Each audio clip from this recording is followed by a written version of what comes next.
A não ser que eu me convença de que eu estou errado, eu estou preso à minha crença pelos textos da Bíblia. Minha consciência está cativa à palavra de Deus. Aqui estou. E assim será. Que Deus me ajude. Amém. Vamos falar dos 5 solas da Reforma. Sola Escritura, sola Gratia, sola Fide, soli Deo Gloria e solus Christus. Nós vamos fazer uma rápida reflexão em cada ponto. Eu espero que você seja muito abençoado. E nós vamos começar com o primeiro, que é o sola Scriptura. Sola Scriptura significa somente a Escritura. É uma frase em latim que era a língua comumente usada pelos reformadores naquela época para escrever os seus tratados e os seus documentos teológicos. Somente a Escritura, ou seja, a Bíblia Sagrada, é a fonte da autoridade. É a autoridade que regula a vida do crente, é a autoridade que nos mostra o caminho para nós seguirmos. Deus, ele se revelou de forma especial por meio da revelação contida aqui, registrada na Bíblia, que é a Palavra de Deus. Quando nós abrimos a Palavra de Deus, nós temos a certeza que Deus se comunica conosco de uma forma que nós podemos entender, usando formas comuns ao nosso mundo, à nossa cultura. Para quê? Para que nós possamos, em primeiro lugar, conhecer a Deus e, em segundo lugar, saber qual é a vontade dele para nós, principalmente relacionado à nossa salvação, principalmente relacionado à nossa redenção que nós temos por meio do Senhor Jesus Cristo. E o versículo que eu gostaria de ler junto com vocês é 2 Timóteo 3,16, que diz o seguinte: toda a Escritura é inspirada por Deus e útil para o ensino, para a repreensão, para a correção e para a educação na justiça. E no versículo 17, a fim de que o homem de Deus seja perfeito e perfeitamente habilitado para toda boa obra. Pessoal, a palavra de Deus foi inspirada pelo Espírito Santo. Isso significa que todo o conteúdo que nós temos na Bíblia veio diretamente do coração de Deus. Foi a revelação de tudo aquilo que era necessário nós conhecermos sobre quem Deus é, sobre o que Ele faz e sobre o que nós, seres humanos, temos a ver com isso. Essa palavra foi inspirada a mais de 40 autores. Foi escrito num período de mais de 1000 anos e foi transmitida até chegar a nós hoje, no século 21, com um cuidado muito grande do próprio Espírito Santo, para que nós hoje, quando nós abrimos a Bíblia, nós possamos entender a mesma palavra que os nossos pais, que os nossos antepassados, que os apóstolos do Novo Testamento, que os profetas no Antigo Testamento entenderam a respeito da vontade de Deus para as nossas vidas. Essa é a palavra de Deus. E não somente ela é inspirada, mas ela é útil para a nossa vida, para nos corrigir, para nos exortar e para formar dentro de nós o caráter de Cristo. E esse caráter de Cristo nos faz viver conforme a vontade do Senhor, para que nós tenhamos boas obras, para que a gente possa ser capacitado a fazer exatamente aquilo que está no centro da vontade de Deus. Hoje nós vivemos em um mundo onde nós não aceitamos nenhum tipo de autoridade sobre as nossas vidas, porque nós somos ensinados que nós somos o nosso próprio padrão de autoridade. Cada um tem a sua verdade, mas a Bíblia nos ensina que sobre nós está a autoridade do próprio Deus, que comunica-se conosco por meio da sua palavra. Essa palavra que nos apresenta a pessoa de Jesus Cristo. Essa palavra que nos apresenta a forma certa, certeira, assertiva de nós vivermos de acordo com a vontade de Deus. Pessoal, é o grande milagre da providência nós podermos ter a Bíblia na mão. É um grande milagre nós podermos abrir a Bíblia, lê-la e deixar que o Espírito Santo que inspirou essas letras possa nos iluminar, compreender a mensagem de Deus. É um grande milagre nós podermos nos juntar e dizermos que nós amamos a palavra de Deus. A palavra de Deus é a autoridade suprema, porque ela é inspirada por Deus. A palavra de Deus é a autoridade suprema, porque ela nos ensina o caminho que nós devemos seguir. Às vezes, nós temos muitas questões da nossa vida que precisam de um acerto. Às vezes, nós temos muitos conflitos dentro de nosso coração que precisam de uma resposta.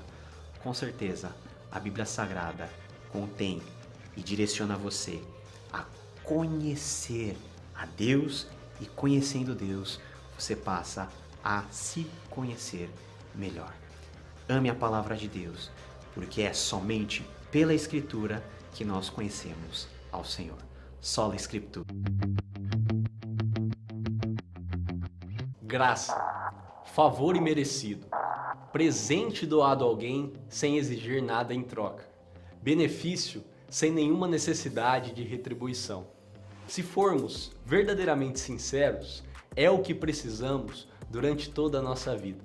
A palavra de Deus nos leva a ver como Deus é santo, justo e diferente, distinto, acima de toda a sua criação. E a palavra de Deus também nos revela o quanto somos pecadores, pessoas imperfeitas, falhas, inconstantes e finitas. E como criaturas, indivíduos injustos, pequeninos, podem se relacionar com um Deus tão justo e tão santo? Pela graça de Deus. A compreensão da graça de Deus não brota de um coração orgulhoso, de um coração duro ou calcificado. Somente aquele que entrou em profundo estado de decepção consigo mesmo, ao ver as suas falhas e imperfeições, pode clamar por perdão e por misericórdia diante de Deus. Sabe o publicano? Sim, aquele mesmo. O publicano não ousava levantar os seus olhos aos céus. Em vez disso, apenas batia no peito e dizia: Deus, tem misericórdia de mim, pois eu sou um pecador. Lucas 18:13. Jesus também diz que felizes, bem-aventurados são os humildes de espírito. Mateus 5:3. Pois os humildes de espírito não confiam em sua própria justiça. Sabem que não são nada diante de Deus e nem se consideram melhores ou superiores às outras pessoas. Em vez disso, chegam de mãos vazias diante de Deus e depositam a sua confiança somente no Salvador, Jesus Cristo, o Messias prometido. Jesus Cristo, aquele que cumpriu plenamente a lei de Deus e viveu a vida perfeita que nenhum homem na história viveu ou viverá. Jesus Cristo, o justo, que morreu por nós injustos. Jesus Cristo, o inocente, que morreu por nós culpados. Jesus Cristo, que viveu de maneira perfeita a vida que deveríamos viver e morreu a morte que nós merecíamos. Em Jesus, somos aceitos e amados de maneira incondicional e definitiva por Deus. Efésios 2, 4, 5 diz que mais Deus, que tomou o primeiro passo, que deu a iniciativa em direção a nós, sendo rico em misericórdia, por causa do grande amor com que nos amou, estando nós ainda mortos em nossos delitos, nos deu vida juntamente com Cristo. Pela graça sois salvos. É essa graça que Deus oferece a nós de maneira gratuita. É essa graça que nós temos acesso em Cristo Jesus, sem precisar retribuir de maneira alguma, ou sem precisar oferecer algo para merecer. É um presente que Deus nos oferece. É um presente que está disponível hoje. E esse presente foi especial, principalmente no tempo da Reforma. Um tempo onde a consciência de mérito era muito forte na mente e no coração das pessoas. Onde acreditava-se que eu preciso fazer algo, eu preciso ser para merecer. E aí, o que acontece? Decepção, tristeza, culpa, uma mente atormentada, porque na sinceridade, no exame de consciência, não há uma pessoa que não peque, não há uma pessoa que alcance a justiça que Deus exige. Não, por isso Deus nos amou primeiro, por isso Deus enviou seu amado Filho para que todo aquele que nele crê não pereça, mas tenha a vida eterna. Saiba disso, Deus te oferece a graça, a salvação, e você não precisa fazer nada em troca. Apenas chegar diante dele de mãos vazias, entendendo e compreendendo, assumindo que você não pode oferecer nada, nós não podemos oferecer nada. E assim, com certeza, alcançaremos graça e misericórdia e com certeza nos tornaremos seus filhos amados. Sola Gratia. Sola Fide, ou somente a fé no português, é um dos 5 pilares da reforma e é algo do qual nós temos que lembrar todos os dias em nossos corações. Qual é a sua compreensão sobre fé? O que o Evangelho nos fala sobre a fé e seus efeitos e como a correta compreensão sobre a fé gera mudança, ou deve, ou tem que gerar mudança em nossas vidas. Eu gostaria de começar a nossa meditação lá na carta de Paulo aos Gálatas, capítulo 2, versículo 16, que fala bem assim: sabemos que uma pessoa é declarada justa diante de Deus pela fé em Jesus Cristo e não pela obediência à lei. E cremos em Cristo Jesus para que fôssemos declarados justos pela fé em Cristo, e não porque obedecemos à lei, pois ninguém é declarado justo diante de Deus pela obediência da lei. No período da Reforma Protestante, vários homens de Deus, usados por Deus, resgataram esse princípio que havia se perdido na história, pelo menos na história da igreja, que foi justamente somente a fé. Eles reafirmaram, e nós afirmamos hoje, baseado na palavra de Deus, que a justificação é somente pela graça, somente por intermédio da fé, somente por causa de Cristo. A justificação, a justiça de Cristo, ela é imputada, ou seja, ela é colocada em nós como o único meio possível de satisfazer a justiça de Deus. É como uma analogia aqui bem tranquila, é como como se nós estivéssemos nos achegando a Deus com roupas, com trapos, e Deus coloca sobre nós o seu manto de justiça, o manto de justiça do seu Filho Jesus. Gálatas 3, 5 a 7 fala assim: volto a perguntar, acaso aquele que lhes deu o Espírito e realizou milagres entre vocês, agiu assim porque vocês obedeceram à lei ou porque creram na mensagem que ouviram? Da mesma forma, Abraão creu em Deus e assim foi considerado justo. Logo, os verdadeiros filhos de Abraão são aqueles que creem. O Evangelho não anula a nossa responsabilidade. Existem boas obras no Evangelho, no cristianismo, mas elas não têm o papel de justificação. Boas obras se trata da nossa resposta ao que Jesus fez por nós. Boas obras se trata da nossa gratidão, da nossa devoção, da compreensão que nós temos daquilo que Jesus realizou na cruz em nosso favor. A compreensão errada sobre a fé, galera, e sobre justificação, sobre a relação de fé e justificação, ela é fatal para a vida do cristão. Muitos de nós sabemos sobre justificação, nós aprendemos na escola bíblica, nós aprendemos nos pequenos grupos, mas essa compreensão racional, essa compreensão intelectual sobre a justificação pela fé, sobre somente a fé, sola fide, isso tem gerado em você, isso tem gerado em mim uma vida digna do Evangelho, uma vida que realmente agrada a Deus, porque a forma como nós lidamos com elogios, a forma como nós lidamos com críticas, o que nos motiva a praticar boas ações, a forma como nós tomamos decisões na nossa vida e muito mais, diz muito sobre a nossa compreensão de que a nossa vida, ou de que Deus nos aceitou pela fé. Isso diz muito sobre a nossa verdadeira compreensão sobre a fé. Viver pela fé é entender que não sou mais eu que vivo, mas é Cristo que vive em mim. Os pecadores, nós pecadores, estamos ligados e unidos a Cristo pela fé somente.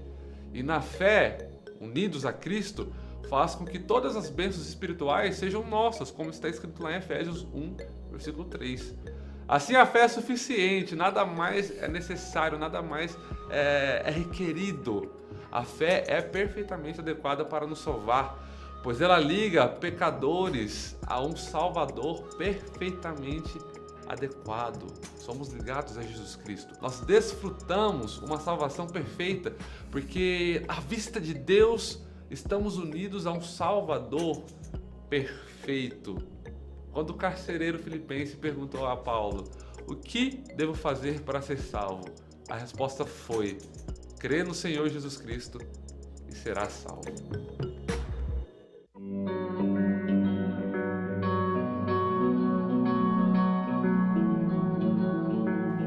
Qual é a pessoa mais importante na sua vida? Você já parou para pensar? E você já parou para pensar que Jesus também é uma pessoa e que muitas vezes nós vivemos até a nossa vida cristã sem colocar Jesus no seu devido lugar de supremacia e de prioridade? Lá em 1 Coríntios 1:23, a palavra de Deus nos diz o seguinte: nós pregamos a Cristo crucificado, escândalo para os judeus, loucura para os gentios. Mas para os que foram chamados, tanto judeus como gregos, pregamos a Cristo, o poder de Deus e sabedoria de Deus. O centro da nossa fé, o lugar para onde as Escrituras nos apontam, a fonte da graça interminável de Deus é uma pessoa, e essa pessoa é o nosso Senhor e Salvador, Jesus Cristo. Ele que veio ao nosso mundo, sendo Ele Deus, sendo Ele a segunda pessoa da Trindade, Ele pisou na nossa terra. Aquele que era a palavra se encarnou e veio morar junto conosco. E nós podíamos olhá-lo, e ao olhá-lo, nós podíamos ver a glória do Pai refletida nele. Toda a nossa vida, todo o Evangelho, toda a nossa prática cristã está centrada e focalizada em uma pessoa, que é Jesus Cristo. Qual que é o valor que Jesus tem na sua vida? Os reformadores, eles afirmavam solos Christus, ou seja, somente Cristo. Somente em Cristo, somente por meio de Cristo. Tá vendo que Cristo está no centro de todas as coisas e tudo que é acessório, inclusive a nossa vida, orbita em torno de Jesus? Jesus, ele é a razão da nossa esperança. Jesus é aquele que nos salvou para que nós pudéssemos ser chamados de filhos e filhas de Deus. O quanto Jesus faz parte da sua vida? Nesse dia da reforma, você já parou para pensar ou analisar o quanto Jesus tem sido central na sua vida? Nós não vivemos em função, por exemplo, de ideias, de ideologias. Nós vivemos em função de uma pessoa, que é o Senhor Jesus Cristo, e na mensagem que Ele pregou, e naquilo que Ele transmitiu aos apóstolos e que foi transmitido a nós pelos apóstolos. Nós vivemos em função da morte e da ressurreição. E Paulo deixa muito claro que o cerne da nossa mensagem é esse Cristo crucificado, que naquela época foi escândalo para os judeus e loucura para os gregos. O Cristo que nós servimos não é um Cristo que se amolda às classificações que nós temos no mundo, ou não é um Cristo que é bem visto pelo sistema dentro da qual nós estamos vivendo. É um Cristo que foi odiado, é um Cristo que foi perseguido e está sendo até os dias de hoje. Você já parou para pensar que quando você coloca esse Jesus no centro da sua vida, naturalmente você vai ter mais oposição, naturalmente você vai sofrer também mais perseguição? Mas para nós que somos eleitos, que fomos chamados, tanto judeus ou gregos, ou seja, das mais variadas etnias, porque Deus não leva em conta mais a cor da pele, o nível social, ou o nível de QI que você tenha. Não, de todos Deus chama os seus eleitos, que tem como cerne pregar a Cristo, que é o poder de Deus e a sabedoria de Deus. Nessa reforma, a grande questão é o quanto Jesus tem sido importante e central na sua vida. Se você tirar Jesus da sua vida cristã, a sua vida cristã vai ser só aparência. Se você tirar Jesus da sua família, a sua família vai ser um grande desastre. Se você tirar Jesus da sua vida, a sua vida vai perder completamente o propósito da existência. E se você tirar Jesus do seu campo de vista e tirar Jesus do alvo da sua existência, a nossa vida completamente vai se desmanchar em algo sem sentido. Que possamos amar Jesus, colocar Jesus no seu lugar de prioridade, como nós temos na visão do Apocalipse, colocar Jesus assentado no seu trono de dignidade, de poder e adorá-lo na beleza da sua santidade, porque é apenas Cristo que nós temos e apenas por Ele que nós somos salvos e é apenas em função dele que nós viveremos até Ele retornar. Deus te abençoe.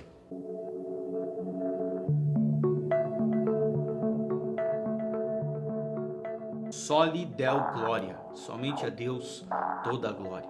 Eu quero começar falando um pouquinho deste pilar da Reforma Protestante. E eu quero citar aqui um trecho da Declaração de Cambridge, que diz o seguinte: reafirmamos que, como a salvação é de Deus, realizada por Deus, ela é para a glória de Deus.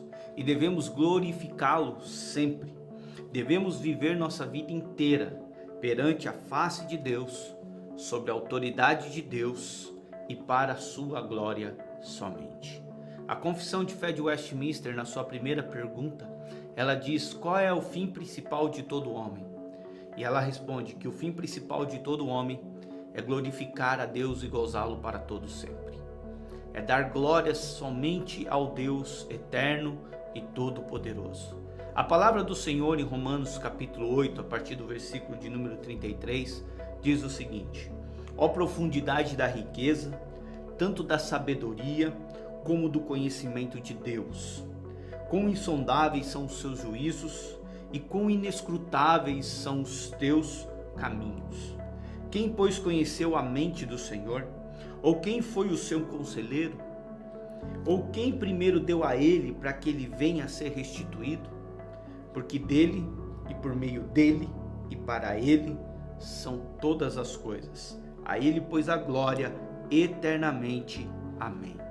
A glória por tudo pertence somente ao Deus eterno. E a palavra de Deus nos ensina que o Senhor, Ele não reparte, não divide sua glória com ninguém. A Reforma Protestante nos lembrou os crentes, os cristãos, que fomos criados para a glória de Deus e que devemos viver para a glória de Deus. Nós que somos protestantes, que somos herdeiros da Reforma Protestante, devemos honrar esse pilar da Reforma. A nossa vida, o nosso viver, o nosso pensar, o nosso agir tem que ser para a glória de Deus. Tudo que eu faço, o nome de Deus tem que ser glorificado. Tudo que eu penso, o nome de Deus tem que ser glorificado. Qual é a implicação disso na minha vida? É que aonde eu for, o que eu estiver fazendo, eu tenho que fazer tudo para a glória de Deus.